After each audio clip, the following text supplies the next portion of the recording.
Hi guys, habang ako'y naglalakad, napansin ko ang aking kaibigan na nagwawalis ng mga pinagtapasan ng halaman na garden. Ako po ay nagulat, bakit nandyan siya, at siya ay nagulat din. Yung pala, siya po ay sumasideline bilang caretaker ng halaman na binebenta dyan sa garden, sa highway, sa Hanggan, Bay, Laguna. Siya po pala ay sumasadya. Napakasipag po ng taong ito. Siya po ay nagtatricycle driver, masada sa araw, sa gabi. Ngayon po, siya po ay coding, kaya sumagliline po siya bilang caretaker.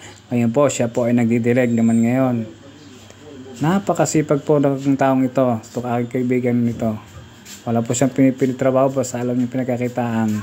Nagdo-double work po yan, double time, kahit na ano. Kaya napakasipag niyan, coding po siya dyan, sumagliline pa po ng trabaho. Ilan po, maraming salamat.